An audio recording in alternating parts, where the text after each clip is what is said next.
Hi there. Hi, this is Ian here again.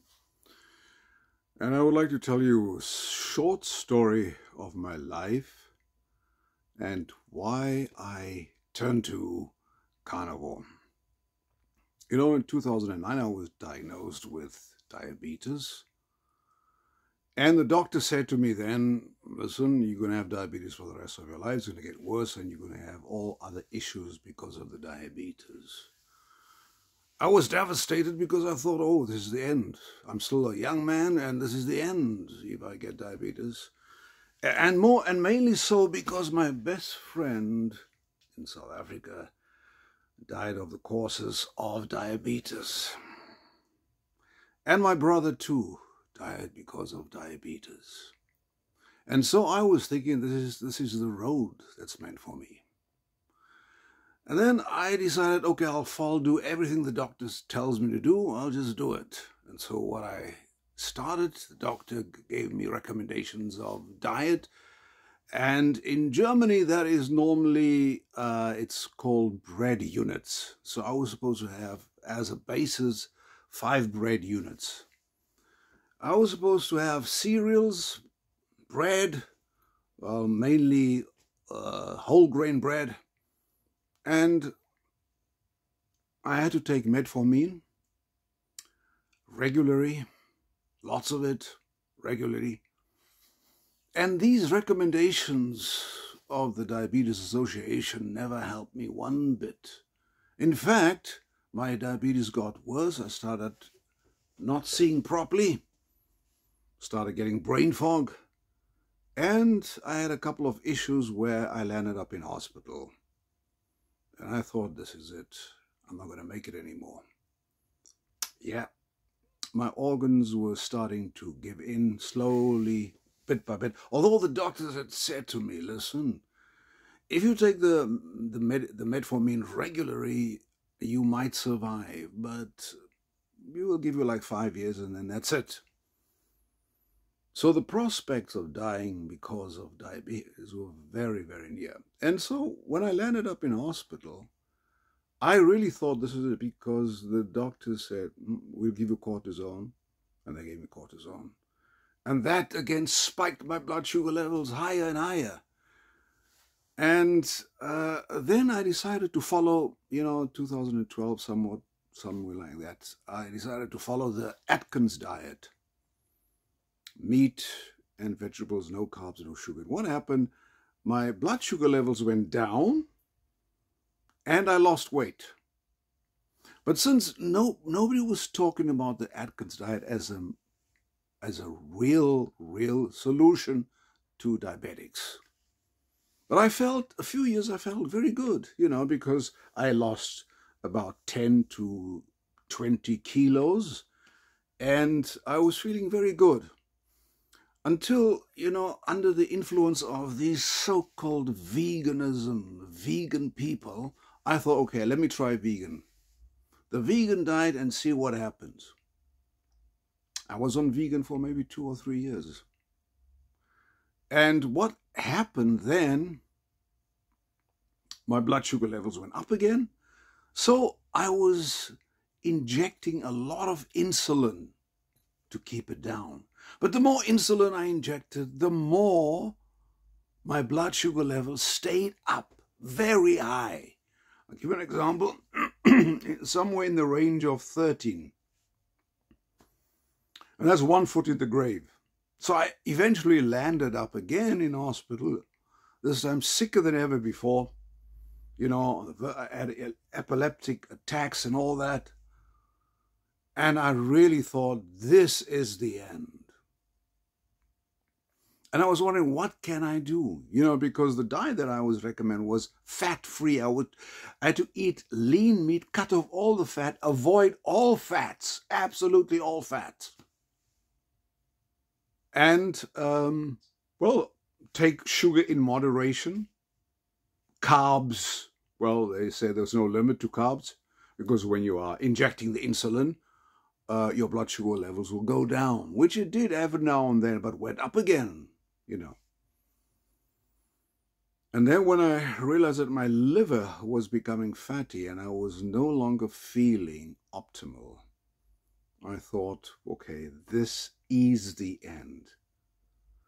And when people saw me crawling on my feet, and said, oh no, this guy looks as if he's not going to survive it.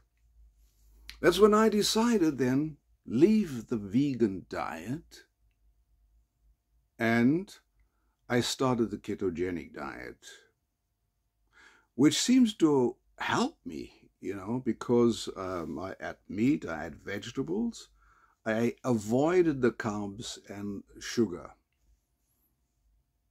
And things didn't seem to work out for me until I eventually read about the carnivore diet, which was absolutely new to me. I didn't, I read about it on the internet by Ken Berry, by Tim Noakes of South Africa, and by various other people who were promoting the carnivore diet. And I thought, well, let me try this. And within 1 month, my blood sugar levels went straight to normal because I was only eating meat, right? So it went down to 7.5. And, but then I started incorporating, I said, well, if I eat a lot of meat and I put in some sugar, even not the real sugar, but the aspartame, add that again to my diet, that did some devastating effects on me. Absolutely devastating. So I'm warning, if you have diabetes and you don't do anything about it, your body's going to rot away. That's what's going to happen. Your body will rot away. Now you'll notice I'm not using any glasses anymore because I can see properly. Thanks to carnivore, I can see properly. My eyesight is getting better and better. I can see close and I can see far. And I can feel my feet now, because there was a time I was starting to get numb and I didn't feel my feet, my toes and my feet anymore. But now I can feel it. I still have inflammation issues in my body, but they're getting less and less. And I've decided I'm going to stick with the carnivore diet because it's doing me good. And I also found out the scientific evidence of it.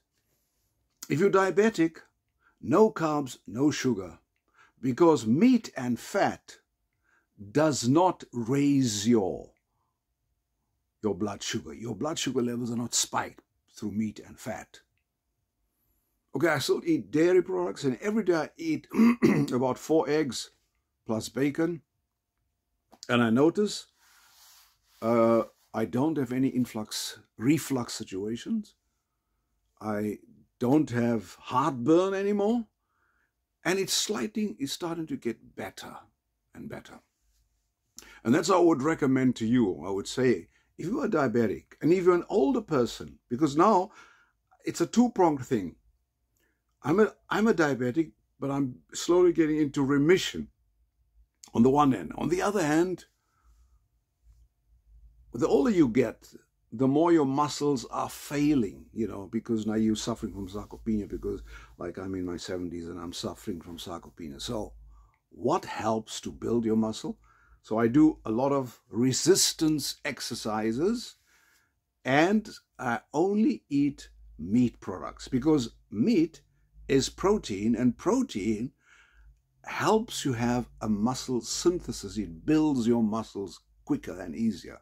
Not the carbs, the proteins. The animal proteins especially, because you don't need as many as plant proteins to build up your muscles. There are a lot of people claiming that if you have plant proteins, that's superior. That's a lot of bull. It's not. And I noticed that my skin has become softer, and it is, because when I look at my skin, I see, oh, that's good. It looks as if I have the skin of a 40-year-old now. And that's good. And so I'm saying to you, many, many people worldwide are suffering from diabetes, 300 million of them, or even more worldwide. And the only way to get a remission, to reverse your diabetes, is to go on a meat-only diet plus exercise. And mainly resistant exercise, you got to, feel your muscles again. And then you will see what happens. So I would like you to just go on the journey with me. Take care, listen to me. We would go on this journey together. If you're young and you don't have diabetes, well, by all means, you can have fruit and vegetables, whole food and meat, it's okay. But if you're my age, then only proteins, because the older you get, the more proteins you need. It's also scientifically proven that you need more proteins for muscle synthesis to build your muscles. And that's why I'm beseeching you. If you need to ask any questions, do so. Because I was almost dying with diabetes because of diabetes. But the carnivore diet saved me and gave me a new perspective of life again. Thank you. This is Ian signing off. Talk to you again.